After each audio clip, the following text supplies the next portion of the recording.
Greetings and thank you for joining my lecture on Running Wolf. Also referred to as Kazachiye, Running Wolf was an Urkara scout who served the United States Army during the 1876 Battle of Little Bighorn. He was part of the contingent of scouts that accompanied Lieutenant Colonel George Custer's 7th Cavalry Regiment. Renowned for his courage and dedication to the Army, Running Wolf played a pivotal role in the battle by supplying vital intelligence regarding the encampments of the Lakota, Cheyenne, and Arapaho tribes. Following the battle, he continued his service as a scout for the Army and later emerged as a significant figure within the Arakara Nation. Before we proceed, please take a moment to like and subscribe to our channel to support our community. In the spring of 1876, Running Wolf enlisted at Fort Lincoln alongside 6 other valiant warriors: Young Hawk, Horns in Front, Tall Bear, Foolish Bear, Red Foolish Bear, and Charging Bull. They were guided by Big John, an experienced Urkara scout, who led them from Fort Berthold. They camped overnight at Fort Stevenson, where Big John was also in charge. From there, they traveled to a location just north of present-day Washburn, reaching Bismarck by noon and crossing the river by steamboat. The following morning, Gerard escorted them to headquarters for formal enlistment, initially setting up camp at the base of a hill before moving to a location further from the river to join the soldiers.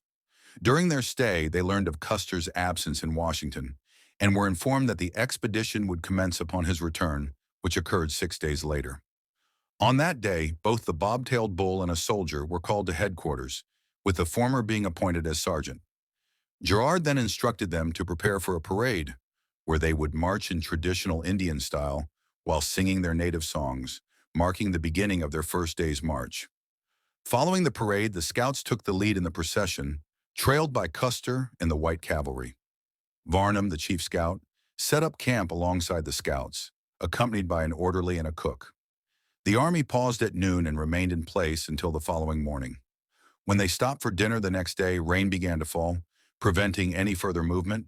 The next morning, they resumed their journey and established a second camp to the west and north of the Heart River on a large flat area, which they designated as Camp Number 2. The following day, they continued their trek, and the scouts named the camp Turkey Buzzard Camp. From there, 2 scouts, one known as Horn and the other as Red Foolish Bear, were sent out with the mail. The soldiers had received their pay at the first camp, and a herd of cattle accompanied the Army. They then proceeded to Big Mountain, where they had their meal and set up Camp Number 4 in a spacious valley. The next day, they dined on the open prairie and established Camp Number 5 at what is now Hebron. During the dinner stop the following day, rain compelled them to camp near Young Man's Butte, which became Camp Number 6. The next day's meal was taken on a muddy flat, and due to the heavy conditions of the roads, the Army set up Camp Number 7 beyond Young Man's Butte. The Army had dinner the next day at a coulee east of present-day Dickinson, where they established Camp Number 8. In the middle of the night, Red Foolish Bear arrived with news that Red Bear had been left behind with a spent horse. Bobtailed Bull led a party to retrieve Red Bear, bringing him back to camp at dawn. The next day, the Army entered the Badlands, setting up Camp Number 11 just inside. Timber was cut and transported for the purpose of building bridges. The following morning, orders were issued for each man to carry his own meal. Camp Number 12 was established in the Little Missouri Valley near Soldier Butte. The next day, the group advanced past the butte and set up Camp Number 13, where they experienced snowfall overnight, accumulating to a depth of 2 to 3 feet. The Army remained at this location throughout the day and the following night, and by the next morning, the snow had significantly melted. Consequently, they proceeded through the muddy terrain, which posed challenges for the teams along a flat-topped ridge. Around noon, they reached the end of the ridge and encountered Crow Bear, a prominent scout on horseback, who had traveled from Powder River with a male companion. After sharing a meal, he returned to his point of origin. That day, there was no break for dinner, and the Army continued their march down to Beaver Creek, where they established Camp Number 14. The following day, they traced the path of Beaver Creek to its end and set up Camp Number 15. The next day's journey took them across the open prairie, a flat landscape with the Blue Hills visible in the distance. They established Camp Number 16 on this open expanse. Continuing toward the Blue Hills, they reached a coulee with cottonwoods, designated as Camp Number 17 by the Dakota Scouts, known as Cottonwood Creek. By dinner time, they arrived at the foothills, and after their meal, they pressed on until they reached the point where Powder River flows into the Badlands, where they set up Camp Number 18. The following morning, Custer visited Varnum's tent and called for Bobtail Bull, instructing him to send 7 scouts ahead to search for signs of the Dakota, which included Dakota scouts and 3 Iroquois. The Iroquois scouts dispatched were Young Hawk, Forked Horn, and One Feather, while the Dakota scouts included Koru, Martaxia, Buffalo Body, and White Cloud. A contingent of white soldiers accompanied them, marching in 2 lines. The orders were clear. They were not to return until they had found fresh signs of the Dakotas and were to report back at the base camp located at the mouth of the Powder River. Camp Number 19 was established at the confluence of the Powder River, where a steamboat was docked. 2 injured scouts, Horns in front and Sherrata, remained at this camp under the supervision of Tall Bear. A supply tent, managed by a white man, offered deer hindquarters to the soldiers for $4 each. The wagons were secured at this location, protected by soldiers. The Army continued its march towards Tongue River, setting up Camp Number 20, approximately 2.5 miles from its mouth. At this point, the scouts sent a report to Custer outlining their findings. They crossed the Tongue River and ascended to a plateau where they established Camp Number 21. The next day, they set up camp on a flat-topped elevation, located a significant distance from the Rosebud River and 1 mile from the Elk River, designated as Camp Number 22. Camp Number 23 was positioned on elevated ground, roughly 1/4 mile above the mouth of the Rosebud River, while Camp Number 24 was established on the flat land at the mouth of the Rosebud. The following morning, Custer and his brother Tom arrived at the scout camp to meet with the soldiers known as Bobtail Bull and Bloody Knife, with Gerard acting as the interpreter. During their meeting, Young Hawk informed them of a recent trail and camp of the Dakotas that had been discovered along the river. At the same time, the steamboat arrived, unloading boxes of hardtack crackers which were being opened. As the bugle sounded, the scouts prepared their horses and moved toward the crackers, filling their leather saddlebags with provisions. Custer was occupied with writing dispatches and assigned 6 scouts to deliver them to the base camp at the mouth of the Powder River. The scouts chosen for this task included Foolish Angry Bear, who was in charge, along with Running Wolf, Howling Wolf, Curly Head, Goose, and Young Hawk. However, upon realizing the composition of the group, Custer decided to hold back Young Hawk and Goose, acknowledging their skills in tracking the Dakotas and their proficiency in marksmanship. The dispatches were prepared, and the 4 scouts assigned to deliver them received instructions from Custer to return to the base camp after completing their mission. This took place around 3 or 4 o'clock in the afternoon. The scouts, however, were hesitant to return, preferring to stay with the main group. They traveled throughout the night, had breakfast, and continued their journey all day and into the following night. At sunrise, they spotted the wagons at the base camp, located 1.5 miles away. At this point, the scouts sent a report to Custer outlining their findings. They crossed the Tongue River and ascended to a plateau where they established Camp Number 21. The next day, they set up camp on a flat-topped elevation located a significant distance from the Rosebud River and 1 mile from the Elk River, designated as Camp Number 22. Camp Number 23 was positioned on elevated ground, roughly 1/4 mile above the mouth of the Rosebud River, while Camp Number 24 was established on the flat land at the mouth of the Rosebud. The following morning, Custer and his brother Tom arrived at the scout camp to meet with the soldiers known as Bobtail Bull and Bloody Knife, with Gerard acting as the interpreter. During their meeting, Young Hawk informed them of a recent trail and camp of the Dakotas that had been discovered along the river. At the same time, the steamboat arrived, unloading boxes of hardtack crackers, which were being opened. As the bugle sounded, the scouts prepared their horses and moved toward the crackers, filling their leather saddlebags with provisions. Custer was occupied with writing dispatches and assigned 6 scouts to deliver them to the base camp at the mouth of the Powder River. The scouts chosen for this task included Foolish Angry Bear, who was in charge, along with Running Wolf, Howling Wolf, Curly Head, Goose, and Young Hawk. However, upon realizing the composition of the group, Custer decided to hold back Young Hawk and Goose, acknowledging their skills in tracking the Dakotas and their proficiency in marksmanship. The dispatches were prepared, and the 4 scouts assigned to deliver them received instructions from Custer to return to the base camp after completing their mission. This took place around 3 or 4 o'clock in the afternoon. The scouts, however, were hesitant to return, preferring to stay with the main group. They traveled throughout the night, had breakfast, and continued their journey all day and into the following night. At sunrise, they spotted the wagons at the base camp, located 1.5 miles away. 2 Urkara scouts, who had been left behind at Fort Lincoln, rode out to meet them as they charged up the hill.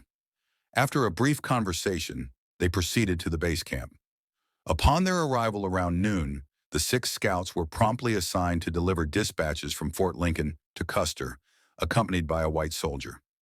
Running Wolf led this group of scouts, which included Howling Wolf, Horns in Front, Tall Bear, Charging Up the Hill, and Curly Head. After having dinner, they began their return journey, riding until the middle of the night when fatigue forced them to set up camp for rest. The next morning, they resumed their travels and reached a suitable camping spot near the Rosebud at dusk. The following morning, they arrived at the mouth of the Rosebud, where they found that the crackers had been unloaded and spotted men in the distance, whom they believed to be Dakota. Consequently, they quickly moved into the timber along the Rosebud, remaining there until sunset. Tall Bear then proposed returning to the base camp, but the soldier, using gestures and a few Dakota words, indicated that they were required to deliver the dispatches to Custer. He suggested crossing the Rosebud after dark to avoid the suspected Dakota presence and continue on to Custer. They followed his guidance, fording the Rosebud, where the water reached up to their armpits. Traveling through the night, they reached their destination around 4 o'clock the following day, where they encountered the soldiers' camp at the mouth of the Bighorn River. They presumed this to be the route taken by Custer, as the darkness had concealed his trail, and they were apprehensive about the Dakotas, whom they thought they had spotted at the mouth of the Rosebud. Unbeknownst to them, the figures they observed were actually Strikes Two's group, retreating to their base camp after the engagement at Little Bighorn. At the Bighorn camp, the scouts were informed about the outcome of the conflict involving Custer. The camp was under the command of Terry, known as Bear Coat by the Iroquois due to his bearskin coat. The scouts learned this information, although Running Wolf could not recall who had shared the news. A steamboat had traveled up the Bighorn River, transporting the wounded and survivors from the Custer battle. This information was received around noon. Shortly thereafter, 2 scouts from the base camp, Crow Bear and a white soldier, arrived with news regarding Strikes Two's party and their account of defeat and casualties. The report indicated that all white soldiers and several scouts had been killed. Crow Bear then listed the fallen scouts: Bloody Knife, Bobtailed Bull, Little Brave, Forked Horn, Red Foolish Bear, Young Hawk, and Goose, who were missing from the 2 groups retreating to the base camp. Crow Bear and the white soldier were promptly sent back to the base camp with urgent messages. Terry subsequently visited the scout camp, presenting Running Wolf with a pair of field glasses and instructing him to ascend the Bighorn to the hills to observe the returning steamboat. Terry's bearskin coat had made a lasting impression on the older scouts, who remembered him for this distinctive garment. Running Wolf, eager to fulfill this task, set off up the hill. Upon their return that night, they reported that no boat was visible. The next morning, Terry again visited the camp, reiterating his previous instructions and entrusting Running Wolf with his personal field glasses once more. Terry directed Howling Wolf to accompany Running Wolf in order to determine whether the steamboat was nearing their location. Upon their return for dinner, Running Wolf returned the glasses to Terry. Later, around 3 or 4 p.m., Running Wolf heard a distinct whistle from upstream, indicating the approach of the steamboat. The scouts and others made their way to the riverbank, where they observed a white canvas covering the entire deck, under which wounded soldiers rested in the shade. At the front of the boat, they noticed the injured Crow scout, who had been struck by the enemy. The soldiers began to disembark the wounded, laying them on the canvas spread out on the bank. As this operation was nearing completion, Running Wolf spotted Goose near the engine room, his hand injured and bandaged, with a blanket draped over his shoulders. Running Wolf, along with another scout, helped Goose ascend the bank. Goose recounted their encounter with the Sioux, stating, "We fought bravely, but were surrounded by the enemy in the timber. Fortunately, we managed to escape with our lives." He added that the other scouts were following on foot behind the boat. Soon the white survivors appeared, followed by 4 scouts: Young Hawk, Red Foolish Bear, Forked Horn, and Half Yellow Face, the Crow Scout. As Young Hawk approached, he began to narrate the events of the battle. "Bloody Knife, Bobtailed Bull, and Little Brave have fallen," he reported. "We discovered the bodies of the first 2, their heads brutally crushed, but we could not find Little Brave's remains." Young Hawk led the spotted pinto, which had belonged to Little Brave, as he recounted the fight in the timber and the subsequent occurrences in the ravine. The following morning, the wounded soldiers, accompanied by Goose, boarded the boat, while Terry and the chief, who had a red nose, took command.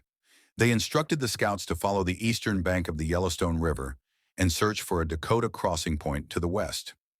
The scouts, consisting of Forked Horn, Horns in Front, Red Foolish Bear, Charging Up the Hill, Tall Bear, Young Hawk, Running Wolf, and Wagon, set out on their mission, leaving Curlyhead and Howling Wolf at Terry's camp. After a span of 10 days, they returned to find that the soldiers were missing and that the camp had been moved to the mouth of the Rosebud, merging with the base camp at Powder River. The commanders ordered them to advance up the Rosebud in search of Sitting Bull. While traveling halfway up the Rosebud, they encountered Crook, who was leading a group of foot soldiers and mounted scouts, which included members of the Arapaho or Shoshone tribes. At this point, all the scouts gathered, including Terry, the chief with a red nose, Varnum, Crook, and their respective troops. They followed the Dakota Trail to the Tongue River, where they set up camp. The following day, they continued to the Powder River, characterized by its thick timber, and established another camp. The next morning, the remaining soldiers from Custer's command, along with all the Urkara scouts and Crook's Indian scouts, marched under the leadership of Terry and Varnum to the mouth of the Powder River, where they set up camp. Crook's command and the remaining soldiers stayed at this location, while the Crow scouts and Crook scouts returned to their reservations. The rest of the camp made their way back to Crook's camp on the Rosebud, only to find that Crook had already left in pursuit of the Dakota Trail. The chief with a red nose and other officers arrived at the scout camp with a letter. He selected a team of 7 scouts to deliver the letter to Crook, while the remainder of the camp was instructed to return to the base camp.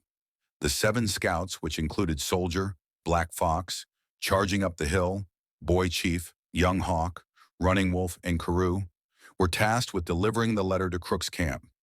Upon their arrival, they learned that Crook was actively pursuing Sitting Bull's trail. Crook directed them to stay and conduct reconnaissance on his behalf, providing reports every other day. They faithfully adhered to his leadership. As they neared Beaver Creek, Running Wolf and Young Hawk took the initiative to hunt on a ridge, distancing themselves from the other scouts. Upon reuniting with their fellow scouts at Beaver Creek, they encountered a group of Indians on foot and cavalry led by a different commander. Eru had been sent to Powder River with the mail, but soon returned with new instructions. He conveyed that Soldier, Boy Chief, Black Fox, and Charging Up the Hill were to take over his responsibilities, effectively replacing him. As dusk fell, the 3 remaining scouts from the original group set up camp together, receiving scant provisions of 2 crackers, 2 spoonfuls of coffee, and 2 spoonfuls of sugar each. Just as they were settling in for the night around midnight, the sound of approaching horses pierced the stillness. The Dakotas, mounted and armed, began to fire upon the camp. The soldiers, groggy and disoriented, emerged from their tents, some without their weapons, and were commanded to retreat to a nearby ridge. The Dakotas surrounded the camp, firing continuously, while the soldiers returned fire, lighting up the night. Initially, the cavalry remained inactive, but upon the sound of the bugle, they mobilized, saddled their horses, and joined the battle. Eventually, the Dakotas withdrew into the darkness, and the scouts, positioned on a small hill, played a minimal role in the conflict. The next day, the soldiers ceased their pursuit of the Dakota Trail and arrived at Soldier Butte, where they set up camp. They then proceeded to the Little Missouri, where they discovered an abandoned Dakota campsite and decided to camp for the night. Around noon, they stumbled upon another Dakota camp in the timber, but the officer prohibited them from engaging the enemy, choosing instead to camp at Custer's former site east of Rosebud Butte. They arrived at this site around 5 p.m. As twilight set in, The scouts noticed unusual activity among the cavalry, which piqued their curiosity. Carew decided to investigate, accompanied by young Hawk, who called for Running Wolf, stating, "The soldiers are composing letters to be sent to Fort Lincoln, and we have been assigned the task of delivering them tonight." After enjoying their evening meal, they set off at sunset, carrying the letters to Fort Lincoln. They traveled throughout the night, pausing to eat and care for their horses at Young Man's Butte. Continuing their journey, they reached Sentinel Butte under the veil of darkness. They pressed on through the night and into the following day, ultimately arriving at Fort Lincoln as night began to fall. Running Wolf's service concluded in January 1877. I trust this first-hand account provides you with a fresh perspective on the Battle of Little 1876. Stay tuned for more videos of this nature. I look forward to sharing additional first-hand accounts of various battles, so have a wonderful day, and I will see you next time.